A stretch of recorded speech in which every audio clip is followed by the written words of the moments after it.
This is a first impression video of the new Chinese drama Flame's Daughter, 烈火如歌.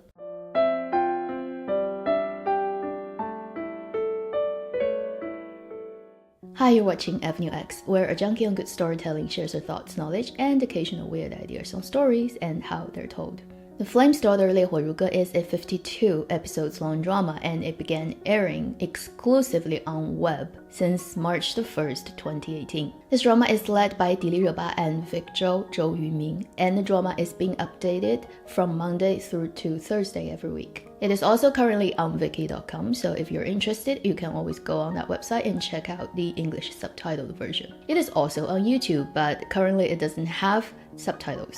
This is again another IP drama based on a novel written by the writer Ming Xiangxi. This drama is directed by the same director who did Hua Qiangu, Journey of the Flower. And this drama has a very familiar cast. If you've watched 10 Miles of Peach Blossoms, you can see almost every supporting actor in this drama comes from that drama. And that brings me to talk about the background of this drama. For your information, this drama was filmed between April and July last year. This is a collaborative drama in terms of who invested money in that. There are a couple of companies involved, and it's very clear that Yang Mi's company played a big part in it, and it's clear that the intention was to set Dili Reba up as the next big female role actress. So did the effort succeed? I would say not quite. Because unfortunately for this production, when they first decided to film this, it was right after the super success of 10 Miles of Peach Blossoms. So probably everybody was thinking, let's just go and do another similar drama. And initially, this drama was intended to actually go on satellite TV. So Dongfang Dianshitái, the Shanghai's TV station, one of the big four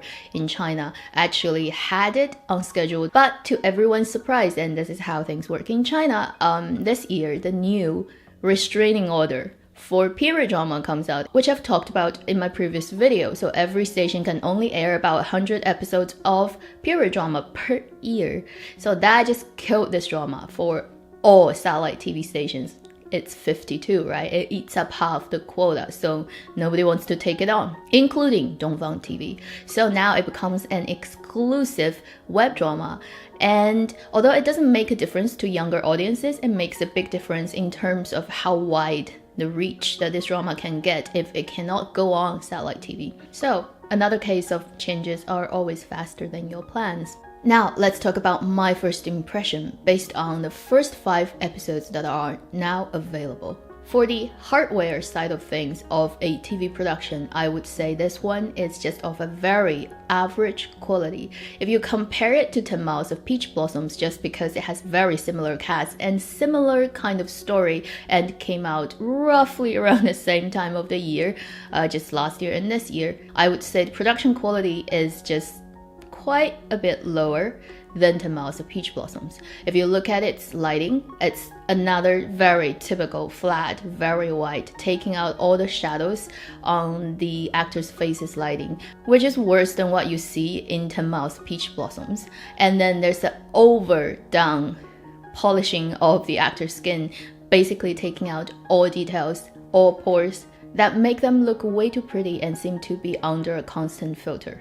And the camera work is just so normal and average. There's really nothing special that I want to talk about it. And there are certain shots and certain use of lens even that kind of trips me up. For example, the super wide angle look of that brothel that you see right from the beginning of the drama, that is just too much. And the things in camera have been curved to the point that I just can't accept it. If you don't have a really strong stylistic reason, you just shouldn't shoot things with that kind of lens. It looks very, very distorted. And then the styling of all the actors, all the characters, I think is one of the biggest problems. Currently, people are complaining about this drama. I wouldn't go into details, I just want to talk about one thing, which is the really bad hair pull.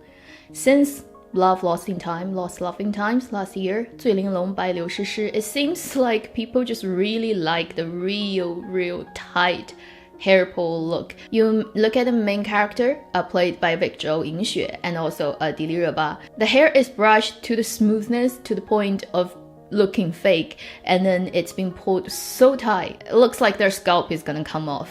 Now that look It's very strange, and it doesn't flatter anyone's face if you try to do that, unless you have a super tiny face with only eyes and mouth on your face. Usually for period drama, you would try to volume up the hair around the face because that will make the face look smaller on screen, and it's always better to make your face look small on screen. And it doesn't help that Vic Zhou is quite chubby faced in this drama, and that is one really big problem for actors on screen in general, especially if you're doing a Chinese period drama. It's preferably that you lose some weight and you have a more angular face, you have a cleaner jawline and more defined profile. It just works for period drama much better. But in this drama, probably during filming, he was just not at his best time, let's just say. And that hair just accentuates so much of that chubbiness on his face that it really doesn't look good on camera. I've always liked Vic Zhou, but I do think in this drama his styling is kind of a failure.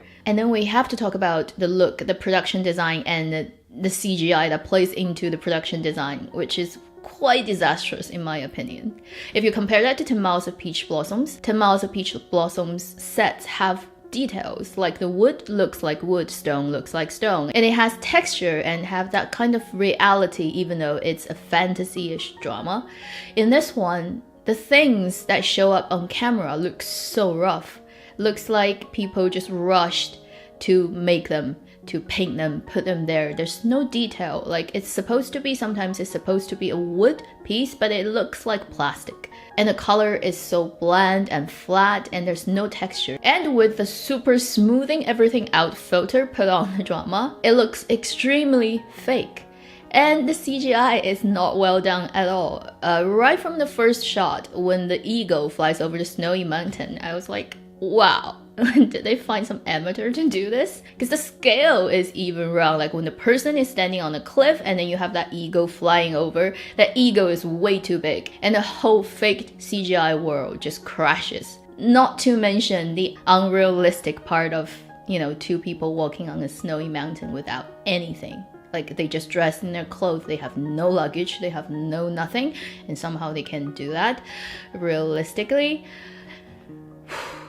So this world doesn't make me believe it, that's the thing. It's a fantasy drama, it's fine, but I at least want to believe the world presented in 10 Miles of Peach Blossoms. And I have no problem of doing that because they did a good job with production design. But for this drama, right from the first shot, I was like, what am I looking at?